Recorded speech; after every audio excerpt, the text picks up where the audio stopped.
It's the fun hat. And today we're going to need it because today we're going to Tumblr. I do have a Tumblr account, and I've been actively avoiding doing these reaction videos on the platforms that I'm kind of active on. But we're doing it. Today we're going to do it. We're going to search up the tag Maladaptive Daydreaming, or Actually Mad. They use that one too. I should see which one has more posts. 1 second. Okay, it doesn't actually tell me which one has more posts, so we're just going to do Maladaptive Daydreaming. Anyway, we're going to search Maladaptive Daydreaming. We're going to set it to most popular posts and see what comes up. And even though I'm active on Tumblr, I don't know what's going to come up. Like, I might have seen some of these posts before, but I've never sorted by popular. I always sort by recent, so I guess we'll see. This is kind of turning into a series where I just look up Maladaptive Daydreaming on social media platforms and see what comes up and try to expand on it a bit. I should put these all in a playlist. I'll try to remember to do that. If Future Dimmer can be trusted, and you want to see all the other ones, and this wasn't meant to be a series but turned into a series, then check my playlist because it's probably there. All right, so let's just go. And the first thing that comes up is a giant giggling Elmo gif. Tumblr. All right, let's see what it says. I'm just going to take screenshots. I am not going to screen record for a gif. So you won't be able to see Elmo laughing, but I promise you it's a little unnerving. As is the caption. Me deciding which parrot to traumatize for the day. I mean, yeah. Yeah. I know I just said that I did this to like expand on the things we found and add more context and information, but I kind of got nothing else to say for this one. Yeah. That's extremely relatable content. Maybe not for everyone. There we go. Let's expand on that. Violent daydreams are very common, not universal. So you may or may not have them. You may or may not know exactly what this GIF is about. Just different kind of daydreamers. Don't worry about it. I have a whole video on violence and maladaptive daydreaming buried somewhere in my history if you want more info on that and why it's not a weird thing and why you're not like a bad person for doing it. So you can look that up if it's something that's been bothering you, because it's not. You really shouldn't worry about it. Scrolling down, we have another image post. This one's got some text.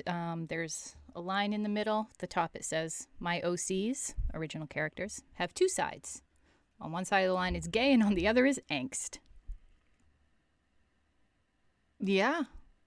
What the hell, Tumblr? Calling me out. Interesting topic, too, that we're going to cover soon in the podcast. By the way, I have a podcast. I probably should have announced that in like its own video at some point, but you're getting it now. Me and Mad Art have a little side project together called Parallel Lives, where we get a bunch of MDers on for every episode and just ask them a bunch of questions about their experience so you can kind of get a feel for what real, normal, maladaptive daydreamers think and feel and experience. And gender and sexuality is one of the ones that is coming up soon. We haven't recorded it yet, so I don't know what to say about it. But yeah, look out for that. I'll put a link to that in the description as well. That one's not out yet, but there's some other ones in there that are good that you can listen to in the meantime. And it should be out sometime in June 16th. And I kind of can't wait to hear what people have to say about that. Because I know I've seen a lot, just like in text, I've seen a lot of different experiences where for some people it was kind of part of their awakening into whatever. And then there's other people who are like, yeah, I daydream about that kind of stuff, about being a different gender, or there's a lot of sexualities that aren't my own that are represented in my daydreaming, and it doesn't mean anything. It's just whatever. It's never meant anything from my personal identity. So yeah, if it does or doesn't, both are experiences that seem to happen to maladaptive daydreamers. Sometimes it means something, a lot of the times it doesn't. Angst, though. Is there any daydreamer out there who's whose daydreams aren't full of angst. Mine are. All right, scrolling down. Question time, Mad Tumblr. On Tumblr, they call it Mad. Question time, Mad Tumblr. What's the wildest thing you've done or are currently doing because of your paracosm or paras? I'm in the process of making an entire ass language for one of my paracosms. Oh, we found a conlanger. This is something that a lot of people with paracosms do. Is they go deep. They go deep into details. Not all maladaptive daydreamers do, and not all maladaptive daydreamers even have a paracosm to do it with. But the ones that do can get really detailed with it, including entire languages. I'm kind of one of these. I know the sound of each language, you know, whether it's choppy or sing-songy. And I know some of the grammar rules, and I know some of the common phrases, but I don't have entire languages constructed. I just have bits and pieces, just enough to make it look like I kind of know what I'm doing, but not a full-on language, just the facade. Paracosms, especially the deep ones, the detailed ones, they do tend to get overrepresented. So if you're not a maladaptive daydreamer who does something like this, that's not weird.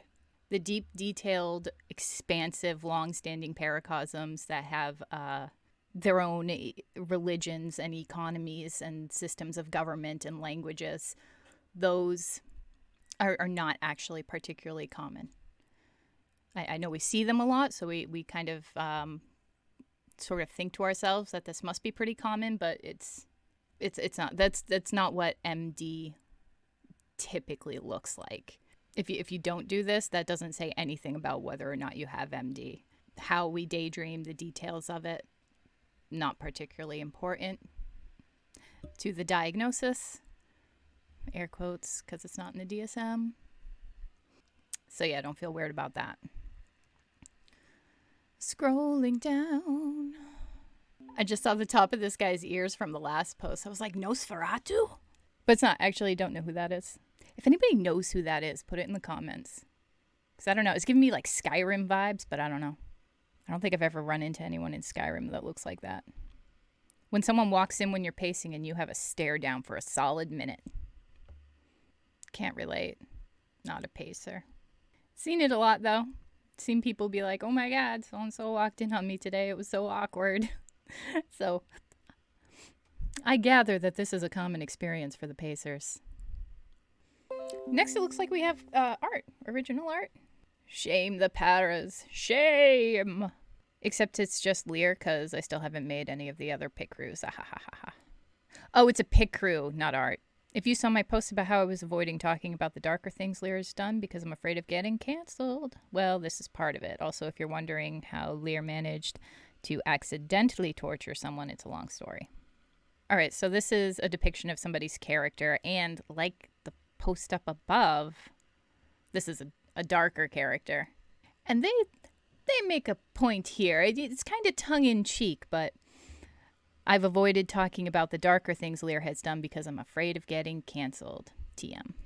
Yeah, they kind of said it in a funny way, but it's a real fear people have. There is a real feeling behind that.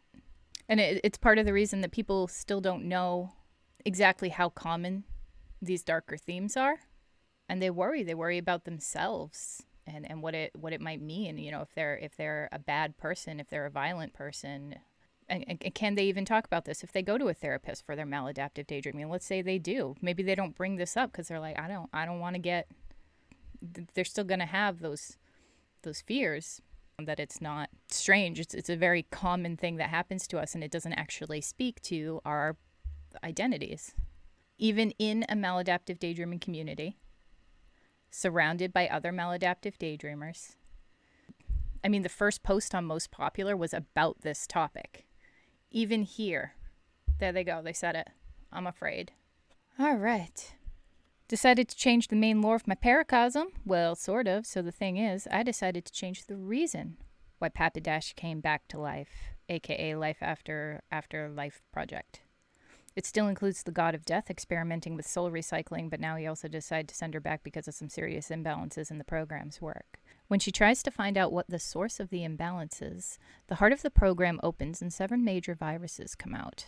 Viruses have always existed because what's a world without a little imperfection? But these ones can cause serious damage to the multi-universum.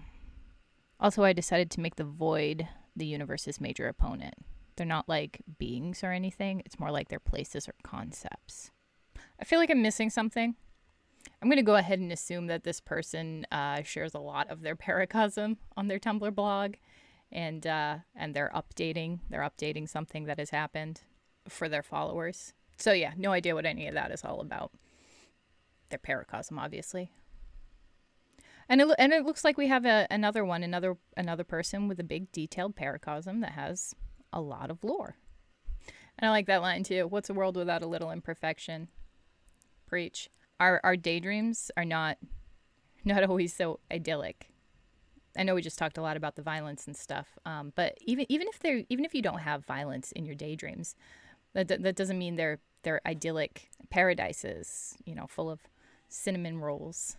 Even the most simple of daydreams in maladaptive daydreaming can have these complexities, conflicting goals and motivations and feelings, because what's a world without a little imperfection? Next post. Some of y'all haven't become so disillusioned with your own reality that you spend years of your life daydreaming about entirely made-up worlds and people, and it shows. This is a meme.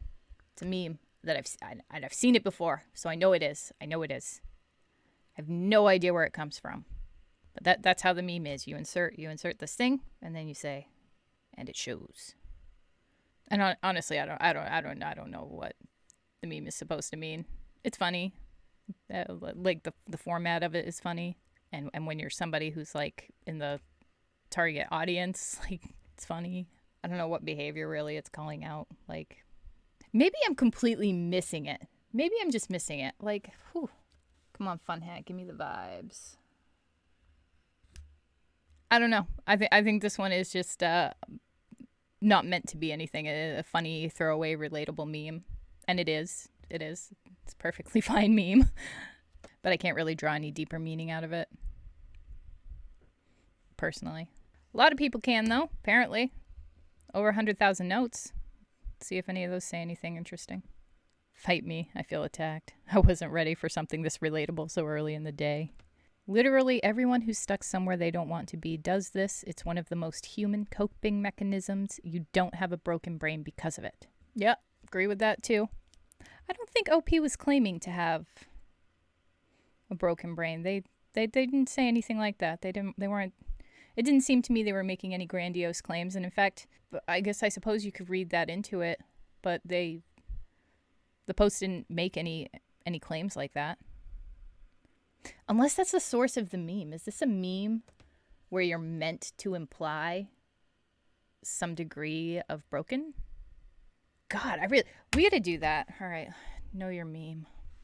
Origin of this meme, Twitter 2018. Some of you have never made a can we pretend that airplanes in the night sky are like shooting stars? I could really use a whoosh right now. Facebook status, and it shows. That's a song reference. Started spreading. Next big one was some of you were never the third friend that had to walk behind when the sidewalk is too narrow, and it shows. Some of you never had to use LimeWire to get music for your off-brand MP3 player, and it shows. Oh God, why does it hurt so bad? Fucking LimeWire.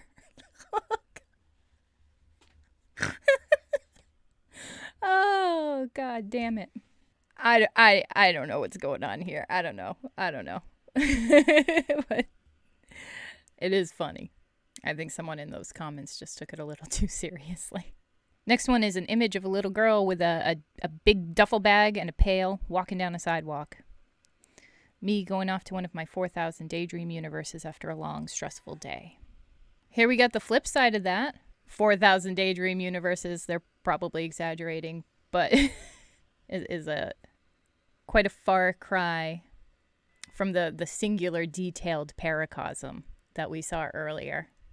And MD really does have that kind of variety. It really runs the range from someone who's got a Rolodex of universes, as they called them, to pick from, to drop themselves into. for whatever reason, stressful day in this case. And some people only have the one that they spend a lot of time in and really build and flesh out in detail. Both MDers. Both MDers. That one's got a lot of notes too. Almost 100,000. Hit way too close. Me right now by. Very true. Big mood. Next is a picture of a man. Mobile phone in his hand. He's kind of got a weird face. Looks like he's probably saying something. Captioned, it's rewind time. And OP has captioned it. When you're daydreaming a scenario and then suddenly come up with something that would work way better. Oh, it's rewind time. Yep, common daydream experience. I don't have much to say on that one. It's a thing that people do. Another image with some text on it. Can you just please be quiet? Have a bit of respect. OP captioned it. When I'm concentrated daydreaming while I'm listening to music and someone talks to me. Can you just please be quiet? Have a bit of respect. Yeah, I understand the feeling. I get angry when people interrupt me, like irrationally angry. It's a problem that I'm working on. And I think we should keep that in mind when we view images like this. Like this is very relatable. It's very relatable. And some might find it even offensive to take a negative symptom like that and present it in a way that maybe lessens it or presents it as quirky, to normalize kind of these negative behaviors. And I'm assuming this is a negative behavior because it's under the maladaptive daydreaming tag. This is in the symptom domain of maladaptive daydreaming. I think it's number 7. Maybe I should look that up. Should I look that up? Jesus Christ. It's number 6. Oh, it's so close. Is annoyed when unable to daydream or when daydreaming is interrupted or curbed. A legit symptom that can cause the maladaptive daydreamer a lot of distress. You don't want to feel that way towards your loved ones.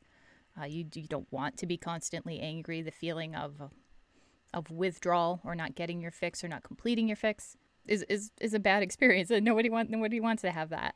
Still, though, on the flip side, you can see, been up in your room for hours, pacing around, listening to music, doing whatever you do as a maladaptive daydreamer, and somebody comes in to check you back into your real life. You have work to do, you have responsibilities to meet. I'm worried about you. Something weird is going on here. Or I'm trying to sleep and you're pounding on the floorboards. As a maladaptive daydreamer, because you're addicted to this, your initial reaction is oh my God, like get out of my face, just 5 freaking minutes. That's not a normal reaction though. That's not one that's built on a healthy foundation. Anyway, I feel like it's sounding like I'm ripping this meme apart. Like I'm not. It's a relatable experience that every maladaptive daydreamer can look at and be like, oh yeah, I've been there. No, I just wanted to bring that up. Like, just keep in the back of your mind that these aren't meant to normalize this behavior or to make it seem quirky, or at least I hope that wasn't the intention with it. I don't think it was. These are just meant to be relatable to people who also have these experiences, and we can see that it happens to others, that we're not alone, that there are other people dealing with it, and we can deal with it too. 64,000 notes. Let's see. Oh my God, yes, every goddamn time. Happens to me all the time. Exactly. Then I gotta start the whole song over again because the flow was destroyed. I've honestly snapped at people over this, and then after I realize and come back into this mental realm, I feel so bad. There we go. Yep, I think people are understanding. Yeah, oh my God, that's so accurate. I can't even, and sometimes I get really angry. I've actually been straight up annoyed when people talk to me. I try to end the conversation quickly so I can get back to staring at my blank wall. Bro, for the longest time I legit thought I was the only one who did this because nobody else I knew did. I'm so glad I'm not alone. This one is written as theater dialogue.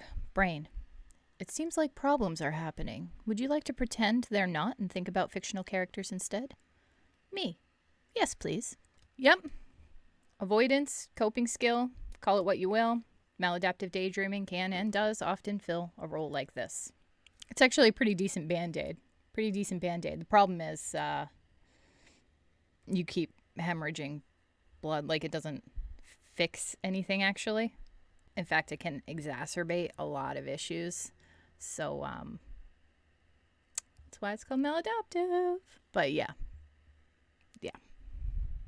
Me starting over a daydream scene because I thought about it for too long. And the image is presumably a film director with a megaphone saying, okay, let's try that again, but this time good. Loops. They're very frustrating to be caught in the same scene over and over again and make no progress. Can't even describe it. I'll have to do a video on that sometime in the future. I just don't. I haven't because I don't have much to say about it besides, yeah, it really friggin' sucks. I mean, I don't know. If you get some specific stuff like related to looping that maybe you need answered or just want to share, I don't know. Like, put it in the comments because I really like loops are so irritating to me, and I get stuck in them. It's like it's a topic I want to touch on. I don't know what to say about it. So if you've got something to say about it or something you want to hear somebody say about it, like let me know because I'm stuck on that topic. I have no idea. And I've actually been recording for like a while now. I have no idea how long the video is going to be. We're just going to end it there. And that was Tumblr's most popular. I mean, like, okay, I had fun here. A lot of memes, a lot of relatable content. That's always nice to see. I don't know why I'm disappointed, though. Like, if you watch all the previous episodes, I'm like, where are the memes? Why are these all text posts? And now we're finally on a platform that's like 100% memes, and I'm like,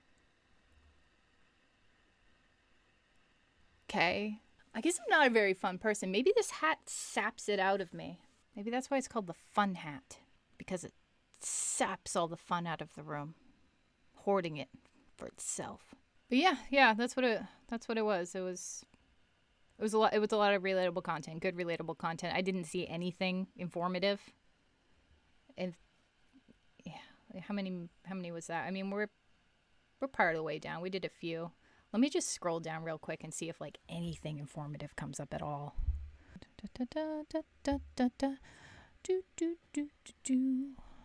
Oh my god, I finally found one.